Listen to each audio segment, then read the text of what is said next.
सामाजिक विज्ञान की क्लास में आपका स्वागत है। अभी वैश्वीकरण और भारतीय अर्थव्यवस्था वाला चैप्टर चल रहा है। आज इसमें समझें वैश्वीकरण क्या है।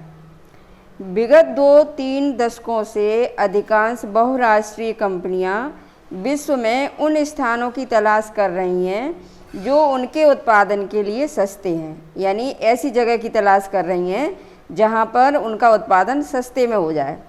इन देशों में बहुराष्ट्रीय कंपनियों के निवेश में वृद्धि हो रही है।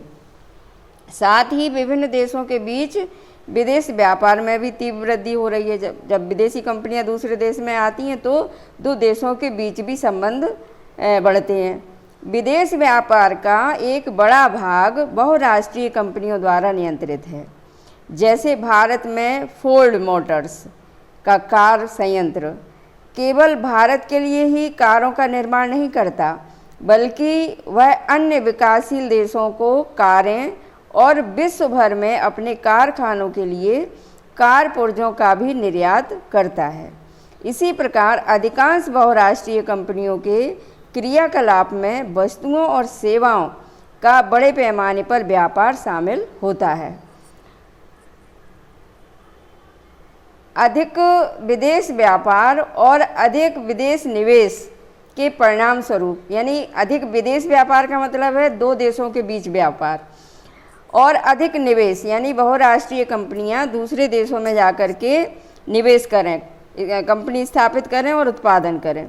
इसके परिणाम स्वरूप विभिन्न देशों के बाजारों एवं उत्पादन में एकीकरण हो रहा है, यानी जो चीज़ एक जगह बन रही है वही चीज़ दूसरी जगह बन रही है। तो बाजारों और उत्पादन के मामले में एकीकरण, जब एक जैसी चीज़ बनेगी तो बाजारों में भी एक जैसी चीज़ बिकेगी।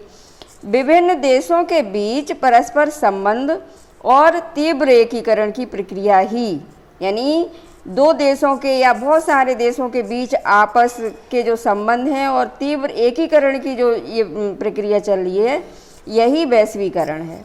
बहुराष्ट्रीय कंपनियां वैश्वीकरण की प्रक्रिया में मुख्य भूमिका निभा रही हैं। विभिन्न देशों के बीच अधिक से अधिक वस्तुओं और सेवाओं, निवेश और प्रौद्योगिकी का आदान प्रदान हो रहा है, यानी विभिन्न देशों के बीच में ज़्यादा से ज़्यादा वस्तुओं और सेवाओं का निवेश और प्रौद्योगिकी का आदान प्रदान हो रहा है। विगत कुछ दशकों की तुलना में विश्व के अधिकांश भाग एक दूसरे के अपेक्षाकृत अधिक संपर्क में आए हैं। वस्तुओं, सेवाओं, निवेशों और प्रौद्योगिकी के अतिरिक्त विभिन्न देशों को आपस में जोड़ने का एक और माध्यम हो सकता है, और यह माध्यम क्या है? विभिन्न देशों के बीच लोगों का आवागमन। इस व्यापार के जरिए और दूसरा, लोग जो है काम करने के लिए भी एक देश से दूसरे देश जाते हैं।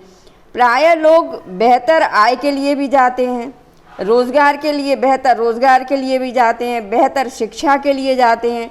तो इस तरह से लोगों का, एक देश के लोगों का दूसरे देशों में जाना, आवागमन, ये जो है ये भी मतलब एक दूसरे से मिलने का काम करता है। विगत कुछ दशकों में अनेक प्रतिबंधों के कारण विभिन्न देशों के बीच लोगों के आवागमन में अधिक वृद्धि नहीं हुई है, लेकिन इससे संस्कृतियों का विस्तार होता है। एक देश की संस्कृति प्रचार प्रसार होता है, एक देश की संस्कृति दूसरे देश तक पहुंचती है।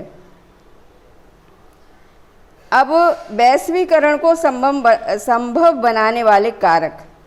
प्रौद्योगिकी में तीव्र उन्नति वह मुख्य कारक है जिसने वैश्वीकरण की प्रक्रिया को उत्प्रेरित किया है। जैसे विगत 5 वर्षों में परिवहन प्रौद्योगिकी में बहुत उन्नति हुई है।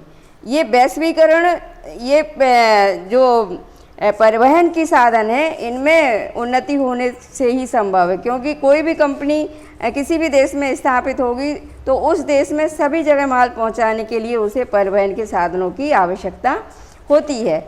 और ये जो परिवहन के साधनों में जो प्रगति हुई है, ये वैश्वीकरण या व्यापार में बहुत सहायक है। इसने लंबी दूरियों तक वस्तुओं की तीव्रतर आपूर्ति को कम लागत पर संभव किया है, यानी खर्च भी कम आता है और दूर दूर तक वस्तुएं पहुंच जाती हैं। वस्तुओं के परिवहन के लिए कंटेनर।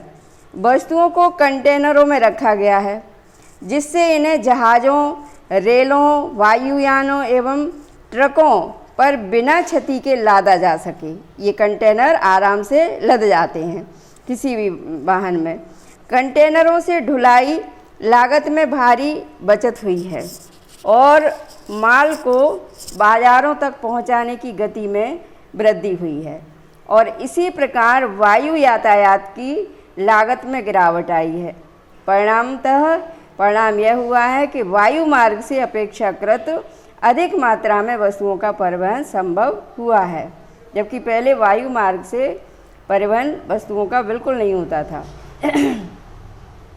इससे भी अधिक उल्लेखनीय है सूचना एवं संचार प्रौद्योगिकी का विकास। सूचना और संचार प्रौद्योगिकी के विकास से बहुत ही कम समय में सूचना एक जगह से काफ़ी दूर दूर तक दूरस्थ स्थानों तक पहुंच जाती है। वर्तमान समय में दूरसंचार, कंप्यूटर और इंटरनेट के क्षेत्र में प्रौद्योगिकी द्रुत गति से परिवर्तित हो रही है, यानी बहुत तेज़ी से परिवर्तन आ रहा है। दूरसंचार सुविधाओं जैसे telegraph, telephone, mobile phone, fax का विश्व भर में एक दूसरे से संपर्क करने, सूचनाओं को तत्काल प्राप्त करने और दूरवर्ती क्षेत्रों से संवाद करने में प्रयोग किया जाता है। यानी दूर दूर के स्थानों तक जो है हम बात कर सकते हैं इनके माध्यम से। ये सुविधाएं संचार उपग्रहों द्वारा सुगम हुई हैं। जैसा कि आप जानते होंगे, जीवन के लगभग प्रत्येक क्षेत्र में कंप्यूटरों का प्रवेश हो गया है। आपने इंटरनेट के चमत्कारिक संसार में भी प्रवेश किया होगा, जहां जो कुछ भी आप जानना चाहते हैं लगभग उसकी जानकारी प्राप्त कर सकते हैं। यानी इंटरनेट पर हर चीज़ है उपलब्ध, तो हर चीज़ की जानकारी आप इंटरनेट पर प्राप्त कर सकते हैं और सूचनाओं को आपस में बांट सकते हैं। मतलब कोई भी सूचना प्राप्त करके हम दूसरे लोगों को भी वो सूचना दे सकते हैं। इंटरनेट से हम तत्काल इलेक्ट्रॉनिक डाक यानी ईमेल भेज सकते हैं और अत्यंत कम मूल्य पर विश्व भर में बात यानी वॉइस मेल कर सकते हैं। अब वैश्वीकरण में संचार प्रौद्योगिकी का उपयोग। लंदन के पाठकों के लिए प्रकाशित एक समाचार पत्रिका की डिजाइनिंग और छपाई दिल्ली में की जानी है। पत्रिका का पाठ्य विषय इंटरनेट के द्वारा दिल्ली कार्यालय को भेज दिया जाता है। दिल्ली कार्यालय में डिजाइनर दूरसंचार सुविधाओं का उपयोग करके लंदन कार्यालय से पत्रिका की डिजाइन के बारे में निर्देश प्राप्त करते हैं। यानी किस तरह से डिजाइन करनी है ये निर्देश उस पत्रिका में दिए हैं तो उसे प्राप्त करते हैं। डिजाइन तैयार करने का काम कंप्यूटर पर किया जाता है।